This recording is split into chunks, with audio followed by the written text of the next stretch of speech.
Hey guys, welcome to a new series on my channel. This one's simply called Duty Free with Mark. Yes, there's a huge budget for all my titles. I'm trying to find an amazing title to my videos to get you guys entertained. Duty Free with Mark is the best I could come up with. So basically, you guys know every time I go overseas, I go to Duty Free, I buy some on the way there. And then on the way back to Canada, I always get some duty free. If there's usually what I get, usually, is brand new designer releases. I just go in duty free store. What I do, typically, depending on time constraints, is I go into duty free, I walk in, and usually somebody asks you to help you, you're like, no. And then and then you just take a look at the new releases. That's all I go. I go, bloop, bloop, bloop. Any new releases that kind of pique my interest. Usually I don't put anything on me. When I'm traveling, I tend to stay clean. I don't like to wear a whole bunch of fragrances. And I don't really test. So I just go, what's new out there, what seems interesting, and I just grab 2 or 3 usually, and I'm on my way. That's usually the way it works. Some come out as being flops, and some come out as being actually pretty good designer releases. I like doing that, keeping myself into the designer game. So this new video is basically, I'm going to have a haul video either this month or next month. I'm waiting on over a dozen bottles right now in the mail, so this is kind of like a pre-haul haul. These fragrances are all going to be in this haul, the next haul coming up. The reason why I'm doing this video is just to give you guys a little tidbit of what I do when I'm doing my duty-free thing. Maybe let you guys know a little bit about them, maybe unbox them a little bit. But these fragrances are going to be in that upcoming haul, and I'm going to let you guys know more in that haul than here. This is just basically a little show and tell type thing. So on my way overseas, I stopped in, I think it was Schiphol, and my time, I had to hurry actually.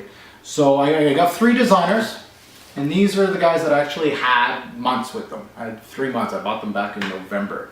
And again, you're going to see these are all like new releases because that's what I do. So let's take a look at them. My first one was Tom Ford Noir. Stereotypically, Tom Ford does some pretty good fragrances, and I've heard a lot about this one, good and bad. This is an EDP, by the way, and it's from his like designer type fragrances, his brand that is usually all over the place. And I didn't have this one. This is a 1.7 ounce. And this is actually the one that I wore the less overseas out of these 3. There's no real reason why. It's just less appealing to me. And this is one of those slow lovers as far as fragrances goes. Noir was really one of those fragrances that I felt like it's going to take some time to actually love this fragrance or actually hate it. I'm kind of lukewarm on Noir. The next one I got was from Yves Saint Laurent. I love to get this whole collection, all these flankers. This is the L'Homme flanker. This is the Parfum Intense. This one was actually my most worn out of all 3 fragrances overseas. I wore this one quite a bit, and really actually not a bad designer release, to be honest. Really a nice fragrance, I felt. The Parfum Intense was really, really good from YSL. And last but not least was from the House of Diesel. You guys know I like Feel for Life. I always did. It kind of has like a teeny bopper type of sweetness to it. But when I got my sweet tooth, it works. And this is actually Spirit. And I remember smelling this one way back when at another duty free. They had a Chanel in the duty free, so I had this in my hand and I got rid of it. So this one's actually not in a lot of duty frees, but it was in this one, and I really like this one. This one is very sweet also. These guys are close cousins, these 2, by the way. Very close cousins, but either way, Spirit was my second most worn, of course, out of these 3. I wore it quite a bit overseas. Let's see if I can take the bottle out, kind of waste your time a little bit. There we go. So as you can see, I wore quite a bit. This is 3 months of wearing. Again, I wear, overseas, usually I wear a lot of samples. I don't usually wear fragrances. So this one actually got a lot of use out of it. This was my most complimented fragrance. I was getting, I think I got like, I don't really count them, but at least half a dozen compliments on Diesel. Never got a compliment out of Noir by Tom Ford, and I got a couple compliments, but this one was the heavy hitter of the three. Now, for my duty-free haul, coming back home, Schiphol Airport again. They had amouages.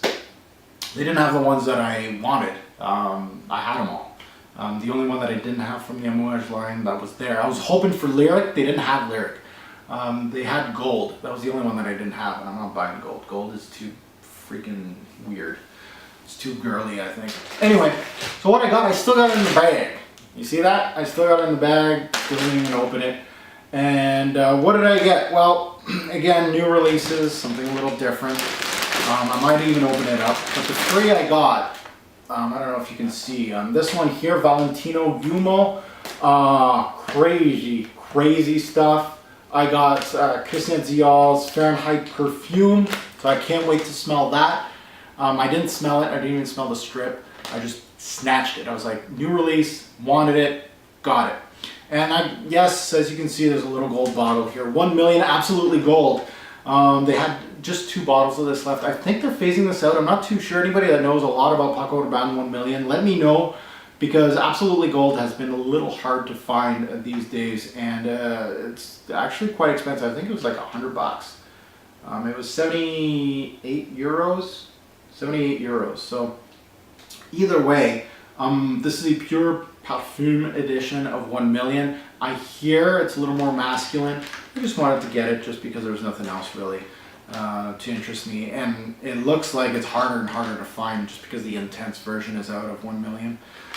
So guys, those are my 3 that I got duty free. Again, all 6 of these fragrances are going to be in my upcoming haul, but I just want to give you guys a little tidbit, a little bit of another video to watch from me. So put in the comments below, what do you think of my 3 that I got on the way to Europe? My Tom Ford Noir, Pure Parfum Intense, and Diesel Spirit. Which haul was better, that one or my 1 million Fahrenheit Perfume or Valentino? I think it was this one. I think this one's a jewel. I'm gonna let you guys know about this one. This is probably good, and this, I don't know, it's just another one, but I think this is probably the better haul. So let me know in the comments below which one you think, which fragrance you think of these ones that you really want to hear about or you want me to review. Again, these will be all in my upcoming haul, and I'll let you guys know a little bit more. I'm gonna open up this bag now and see what I got. So thanks for watching, guys. I can't wait to see your comments, so let me know. Thank you for watching.